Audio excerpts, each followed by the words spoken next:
Warning! Kinda Murdery contains adult themes, explicit language, and descriptions of violence. It is not suitable for anyone, and we recommend you stop listening now.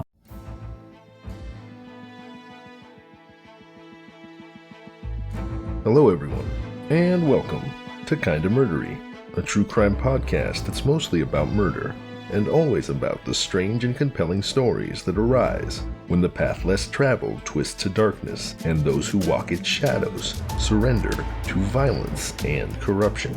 I'm your host, Zevin Odelberg, and we have a perilous journey ahead, so thank you for lending me your courage and good company. Tyreus was married to Pandion's daughter Procne, but he lusted after her sister Philomela. After persuading Philomela to come with him to pay her sister a visit, he locked her in a secluded guarded hut and raped her repeatedly. Afraid she might tell someone, he cut out her tongue. Philomela found a way to alert her sister by weaving a storytelling tapestry. Procne rescued her sister, and after seeing her, she decided on the best way to get revenge and prevent the line of abusers from continuing. She killed her son Idas and served him to her husband at a special feast just for him. After the main course, Tyreus asked that Idas join them. Procne told her husband that the boy was there already, inside his stomach, and she showed him the severed head as proof. There's more than one tragic Greek myth about a furious woman feeding the object of her fury his own children. Well, today, I'll turn that trope on its head and bring you a story about a furious woman feeding the object of fury to his own children. Two works were of particular value when putting together today's episode. The first is an article by Katie Serena from allthat'sinteresting.com, published on January 2nd, 2022. And the next was an academic treatise written by Penny Croft entitled Monstrous, Wickedness, and the Judgment of Night. I didn't name Katie Serena's article because its title gives away more than I'm ready to just yet. But as always, my sources are in the show notes and you can check them out for yourself. As the Greek myth I selected may have foretold, I must warn you that today's story is exceptionally dark, even by Kinda Murdery standards. So, gird your loins, or at least be ready to hit the eject button at a moment's notice. But if you're ready to proceed, then I suggest that you put your personal items underneath the seat in front of you, stow your carry-on in the overhead compartment, let go of the worries of the day, but be sure your seatbelt is fastened. There's turbulence expected ahead. Kinda Murdery, Monstrous Wickedness, the Katherine Knight story starts now.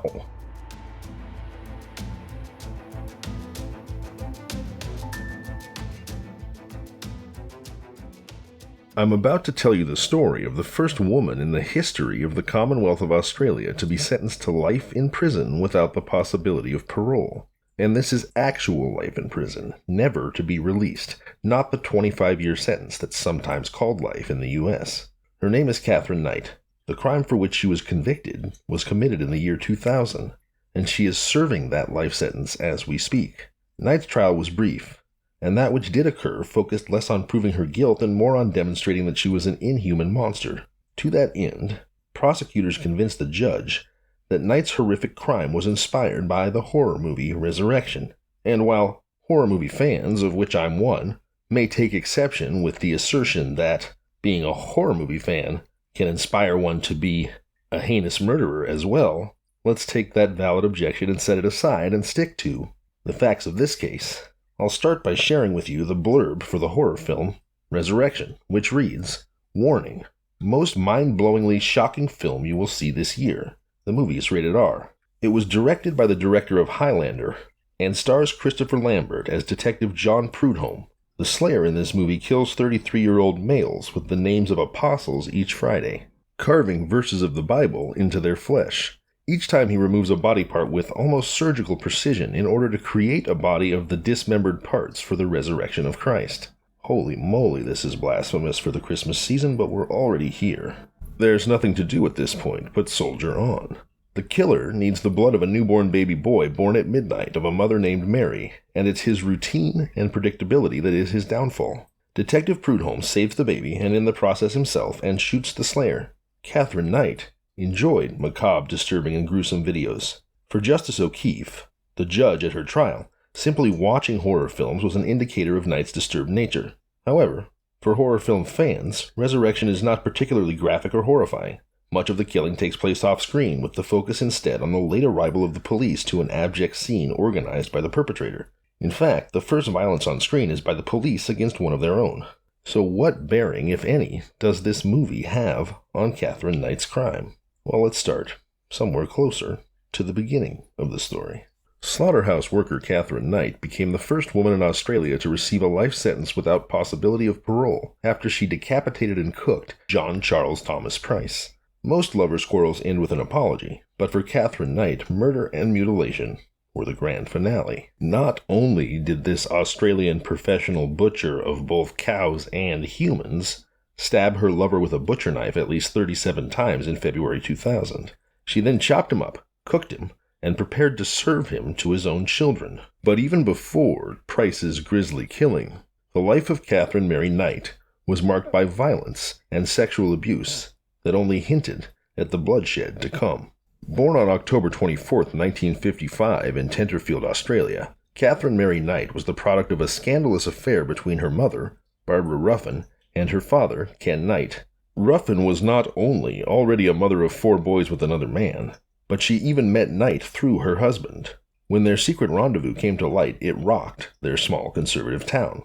Following this tumultuous start, Knight's chaotic childhood didn't get much better from there. Her father was a violent alcoholic who raped her mother multiple times a day. Knight herself claims she was sexually assaulted by several family members until the age of 11. Oh, jeez. In school, Knight was known as a bully who terrorized smaller children.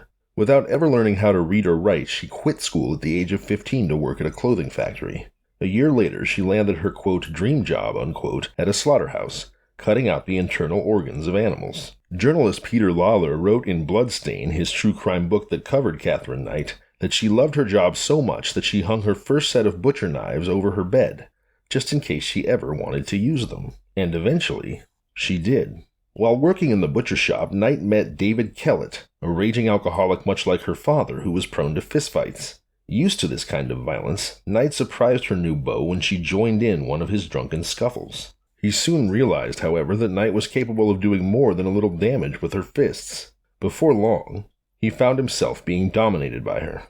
In 1974, she convinced him to marry her. He was heavily intoxicated the entire time, and her mother even warned him about her daughter's temper, saying that Knight had, quote, a screw loose somewhere, unquote. Most of Katherine Knight's relationships were toxic and violent, even before the murder. On their wedding night, Knight and Kellett consummated their marriage 3 times. When he fell asleep, Knight wanted a 4th round and took issue with her new husband's exhaustion, so she started to strangle him. Kellett woke up and managed to fight Knight off, but though she attempted to kill him only 1 day into their marriage, the union lasted for 10 more years. The marriage was, however, far from perfect. Kellett was often unfaithful, and once even left his wife and their 2 daughters in the middle of the night. After discovering one of Kellett's affairs, Knights placed their 2-month-old infant on the local train tracks shortly before the train was due. The train didn't come, and the infant was spared. She also threatened several people with a stolen axe. So there, much like a Greek tragic heroine, she was attempting to get revenge upon her cheating husband by threatening their child. Tragic. Katherine Knight was also diagnosed with postnatal depression after witnesses saw her violently pushing and swinging her second child in a stroller down a busy street. She spent a few months in a psychiatric hospital where she told nurses that she intended to kill a mechanic who had fixed Kellett's car because that made it possible for Kellett to leave her. Despite this threat, Kellett took Knight back when she was released from the hospital. But their reunion didn't last long, and Knight went through a period of deep distress after Kellett finally did leave her. In 1986, shortly after her breakup with Kellett, Katherine Knight jumped into a whirlwind romance with David Saunders, a local miner. That's a miner as in someone who works in the mines, not someone who's underage.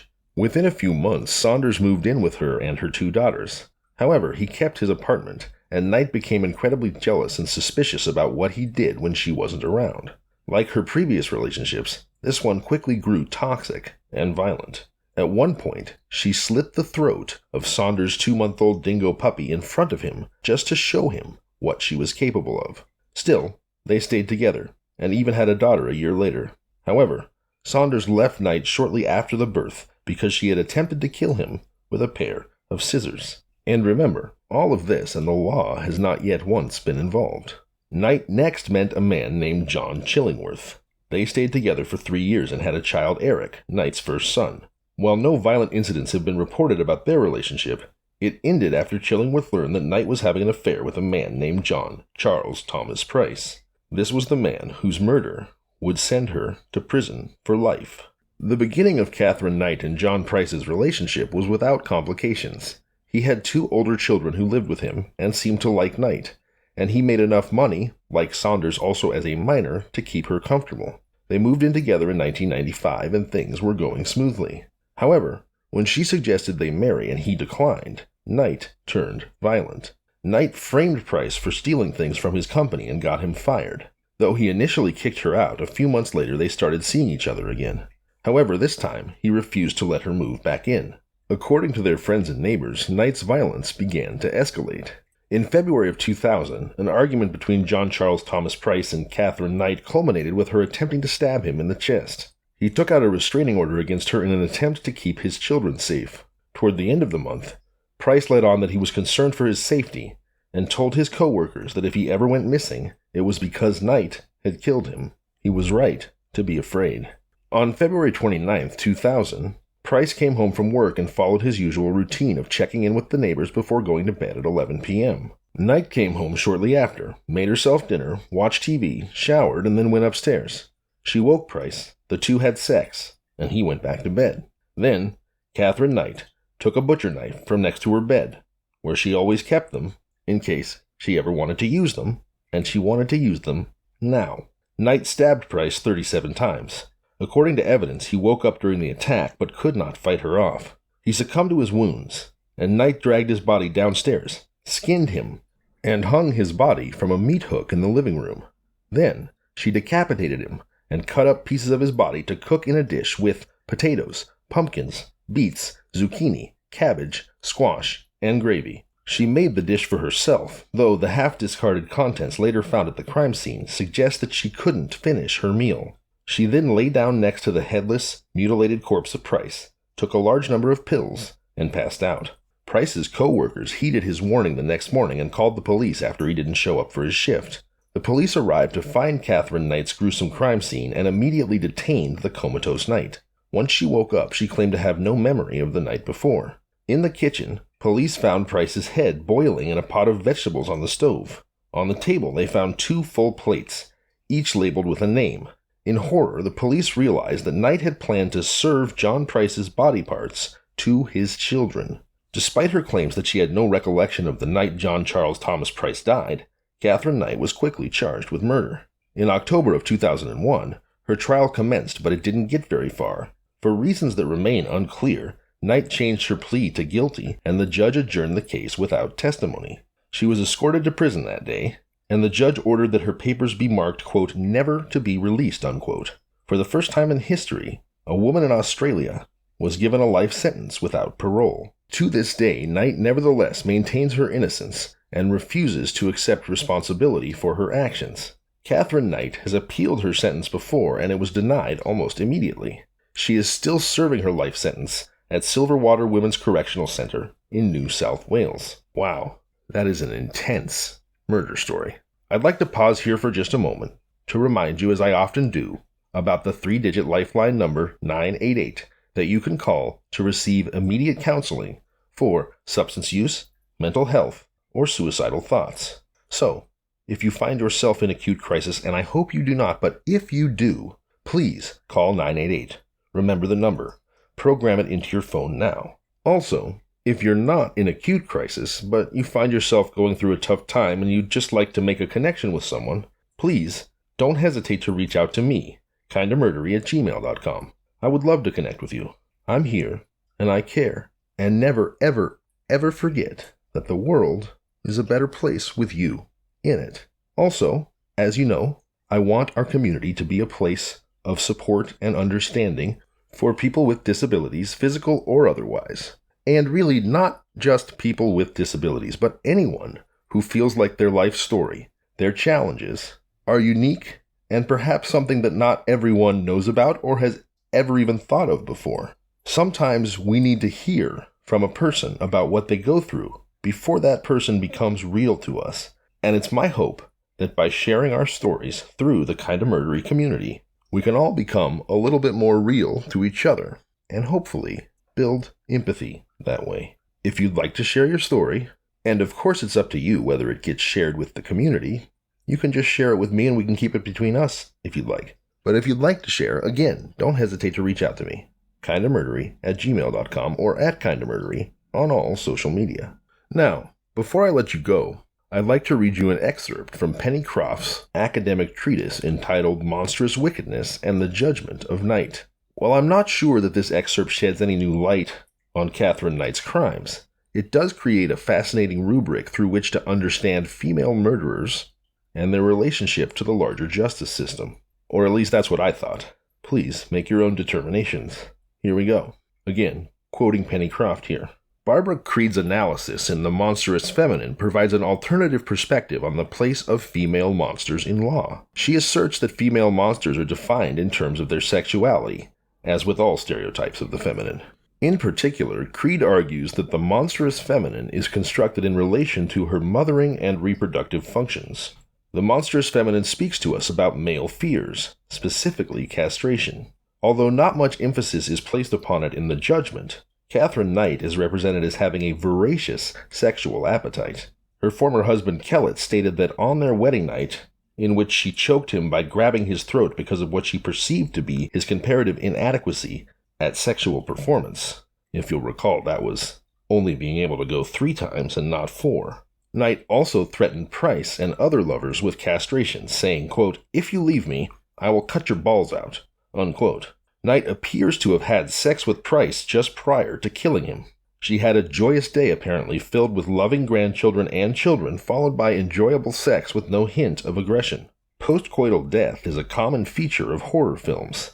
Katherine Knight appears to embody a classic position of female monster, having sex and then devouring her lover, a black widow spider. In addition to fitting the mold of the cannibalistic castrating woman, Knight parodied the feminine with an excessive performance of the nurturing maternal. Her use of a knife to kill, which could have Freudian interpretations of penetration, is consistent with the tendency of women to kill usually violent intimates with household implements, particularly knives. Knight used a knife, but exceeded common practice. Instead of just using a kitchen implement, the facts are clear that she used a knife from her trade, and specifically as part of the scene. Knight was defiantly feminine in her organization of the crime scene and the rite of defilement, extravagantly parodying the role of mother and nurturer. In particular, when cooking Mr. Price's body parts, she took the time to prepare and peel vegetables. She exceeded her role as nurturer by leaving plates for her stepchildren with buttock steaks and cooked vegetables by the stove. This was performative as she knew that the children would not be returning to the home in the near future. She also left some buttock steaks for a non-existent dog. This was an excessive performance or parody of the nurturing maternal, a defiantly female monster. Moreover, Knight refused to speak at the trial, with silence a traditional and mythic feminine role. Accordingly, and despite attempts in the judgment to neutralize Knight's gender, her exaggerated performance of femininity at the crime scene resulted in her characterization as a female monster. It was this abhorrent feminine behavior that was depicted as depraved, monstrous, and abject. She performed an excess of femininity. The monstrous feminine exceeds the law. It is created when legal categories are exhausted due to a failure to comprehend women who kill. The monstrous feminine suspends gendered assumptions of the victim-perpetrator dichotomy and disrupts the categories themselves. It demonstrates the advantage of complex notions of violence and culpability that are unrestricted by a requirement to ascribe either victim or perpetrator status. The possibility of monsters that have themselves been victimized is a possibility within the genre of horror. Monsters such as Frankenstein, vampires, and zombies are perpetrators of violence who have themselves been the victim of abuse, violence, and contamination. Ultimately, though, horror fiction illustrates that these monsters disrupt and offend the boundaries of law and society, and are abject beings who require or beseech resolution. Katherine Knight's extravagant acts of violence, particularly her earlier killing of a puppy, are reminiscent of Glenn Close's fictional character in Fatal Attraction, with a complicated story of female violence. Conclusion? That monsters challenge and transgress cherished classifications, undermining ordered relations and identity. Knight's construction as Monstrous appears to be consistent with the legal system's tendency to organize female offenders as lacking agency. She acted due to her nature rather than through choice. However, monsters are in an active, not passive position, disrupting the association of women with victimhood and passivity, and reaffirming and reflecting the monstrosity of Katherine Knight. I'm Zevin Olberg, and this has been Kinda Murdery. See you on Thursday.